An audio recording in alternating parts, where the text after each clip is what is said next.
শ্রেয়স আয়র যেন সোনার ডিম পাড়া হাঁস, যেখানেই হাত রাখছেন সফলতা ছিনিয়ে আনছেন সেখানেই। গত আসরে কলকাতাকে চ্যাম্পিয়ন করা আয়র এবার পাঞ্জাব জার্সিতে গোটা দলকে নিয়ে দেখাচ্ছেন একের পর এক চমক। আইপিএলের মঞ্চে পাঞ্জাব কিংস এতদিন ছিল নিচু সারের এক দল, দলটা কাপ নিতে পারবে এমন বিশ্বাসই ছিল না ভক্ত সমর্থকদের। তবে আয়র অধিনায়কত্বের আসনে বসে সেই স্বপ্নটাই যে দেখাচ্ছেন পাঞ্জাব কিংসকে। 2015 সাল থেকে আইপিএলে যাত্রা করা পাঞ্জাব এই প্রথমবার 14র বেশি পয়েন্ট অর্জন করতে পারল আসরে। ব্যাটে বলে মাঠ কাঁপানো এই দলটা যে এখন আইপিএল শিরোপার স্বপ্নে। লোকেশ রাহুলকে ছেড়ে আইপিএল ইতিহাসের সবচেয়ে দাম দিয়ে ঋষভ পন্থকে কিনেও লখনৌ সুপার জায়ান্টসের কপাল খুলল না। পাঞ্জাবের বিপক্ষেও দলটা দেখল আয়রদের দাপট। এই মৌসুমে পাঞ্জাবের সবচেয়ে বড় শক্তি ওদের ওপেনিং জুটিতে। এই বিধ্বংসী ওপেনিং জুটির সাথে একমাত্র তুলনা হয় গুজরাট টাইটান্সের। দলটার ওপেনার প্রভসিমরন সিং স্বপ্নের একটা আসর কাটাচ্ছেন ব্যাট হাতে। লখনৌয়ের বিপক্ষে করলেন 91 রান। গোটা আসরে 170 স্ট্রাইক রেটে ব্যাটিং আর সংগ্রহ 437 রান। আর তার সঙ্গী প্রিয়াংশ আর্য 192 স্ট্রাইক রেটে 347 রান তুলেছেন। যদিও লখনৌয়ের বিপক্ষে প্রিয়াংশ আউট হন 1 রানেই।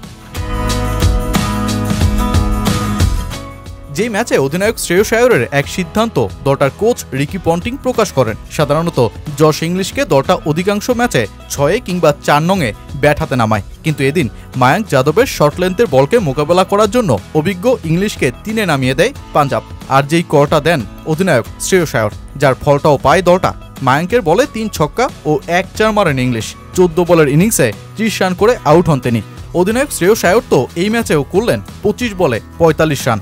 গোটা আসরে 180 স্ট্রাইক রেটে ব্যাটিং, 405 রান, যাকে বলে captain leading from the front.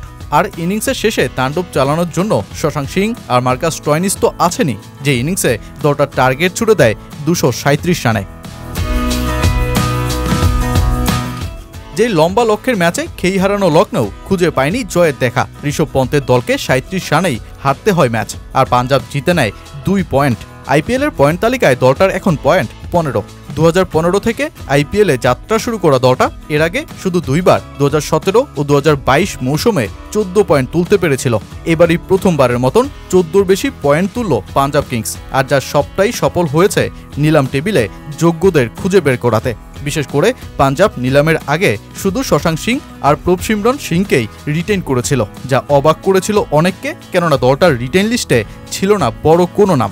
দলটার কোচ রিকি পন্টিং তো এবার জানালেন তিনি কেন প্রভসিমরনের দিকে ঝুঁকেছিলেন সবচেয়ে বেশি।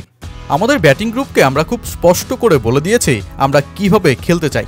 টপ অর্ডার পার্টনারশিপ এই টুর্নামেন্টে কতটা গুরুত্বপূর্ণ সেটা বোঝাতে পেরেছে। প্রিয়াংশ মূলত পেসারদের বিরুদ্ধে বেশি কার্যকর, আর প্রভ যে কোনো ধরনের বোলারের বিরুদ্ধেই দুর্দান্ত। তাই ওরা একে অপরকে দারুণভাবে পরিপূরক করে, একজন বামহাতি আর একজন ডানহাতি। এই গ্রুপটা সত্যিই ভালো। আমরা যখন বসে নিলামের আগে কাদের রিটেইন করব এই নিয়ে আলোচনা করছিলাম, তখন আমি প্রভসিমরনকে রেখে দিতে খুব আগ্রহী ছিলাম।